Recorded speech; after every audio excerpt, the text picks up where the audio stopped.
It's the Wine Wolf, and this is Making Wine with the Wine Wolf. Cheers.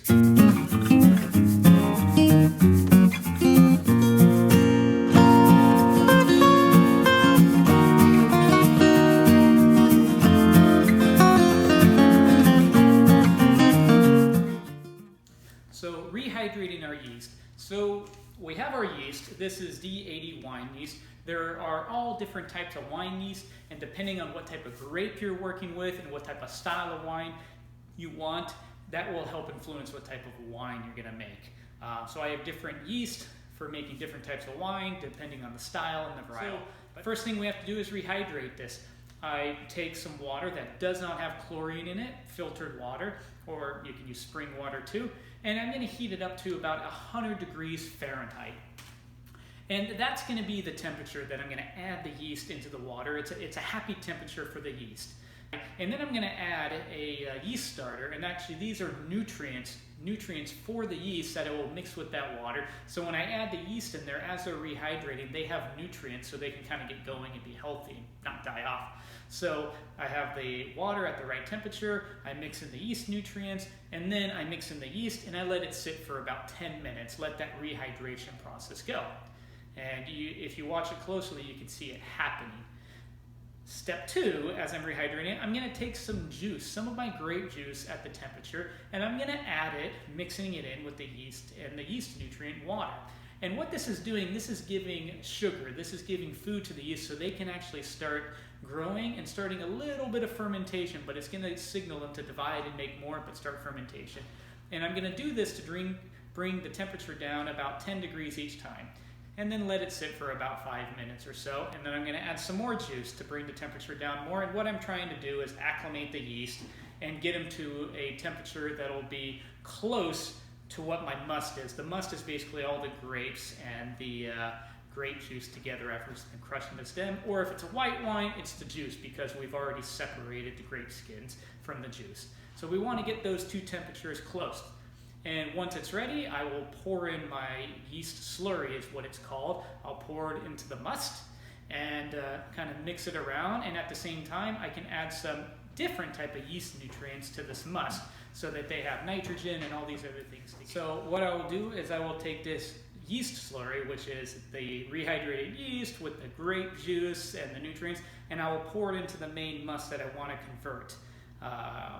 In the main must, that's going to be fermented. And I'll mix it in, and I'll also put a different type of yeast nutrients in this so that the yeast have everything they need to have a smooth fermentation and not struggle. It's very important to have nutrients in there, because what can happen is if the yeast are struggling, they can produce off aromas such as whole hydrogen sulfide and give like a rotten egg smell, and you do not want a rotten egg smell.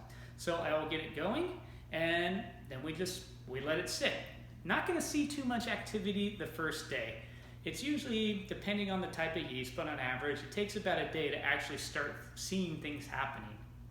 And once things start happening, if it's a red wine, I'm going to punch down this 3 times a day, which means, those skins are going to rise to the top because all the carbon dioxide is pushing them up. So I'm just going to punch them down and mix it in with the fermenting grape juice 3 times a day so we can extract all the goodies from the grape skins until fermentation is done, meaning that almost all the sugar has been converted to alcohol. And then I will press the grapes and the newly fermented grape juice into a container for bulk aging and doing other things. So this is about a day after starting inoculation of the must.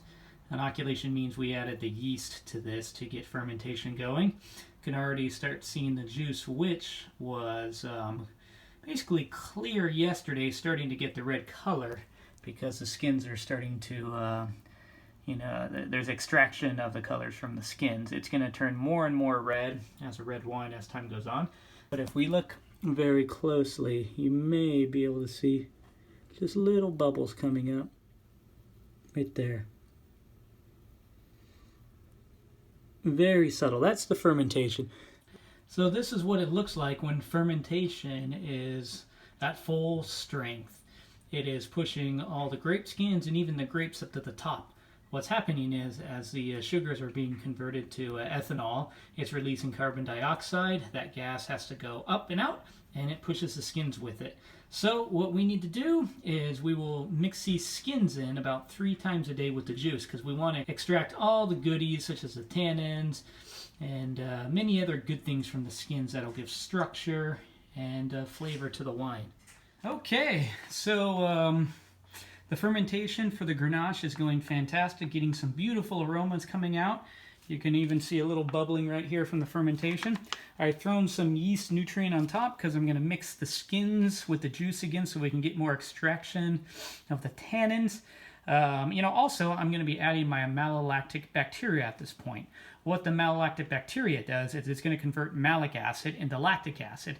So malic acid, well, what's that? That is, if you think of a green apple, it's that very tart taste in a green apple. So with red wines, we don't want that very tart taste. So we're going to convert it to a softer acid called lactic acid, and it's going to help round it out. You can do this during fermentation, or you can do it after fermentation. I like to do it during fermentation because the alcohol level is not too high, so it makes it easier for those malolactic bacteria to get going. So it's called co-inoculation. We're going to inoculate this with the bacteria. The nutrients I put in for the yeast, the malolactic bacteria will be able to use those also. And this will take the regular fermentation of the sugar to the ethanol will go much quicker than the conversion of malic acid to lactic acid. But we're going to get it going. Just going to kind of pour that in here. A little on there.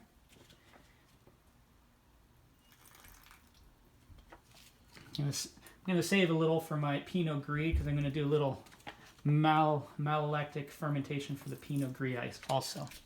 So that's a good amount. And then I'm just going to mix it all up. This is called the punch down.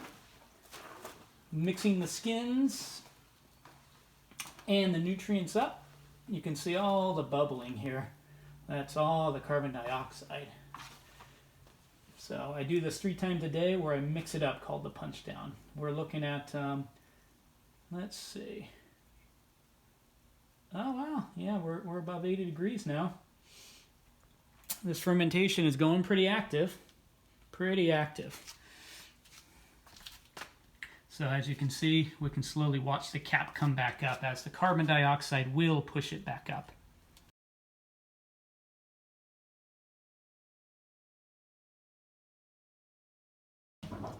So this is definitely showing that fermentation is very, very active for the Grenache. You can see this is all the carbon dioxide is pushing this up, and it's going through here very, very vigorously. I'm actually just going to open the lid. I'm going to open the lid a little bit so we can relieve some of the pressure so this thing doesn't blow, because it's coming fast. There we go. So I'm going to give a little relief there and there. So it's going to slowly leak out here and some there. But that'll make it so this thing doesn't pop off at some point because it's going so active.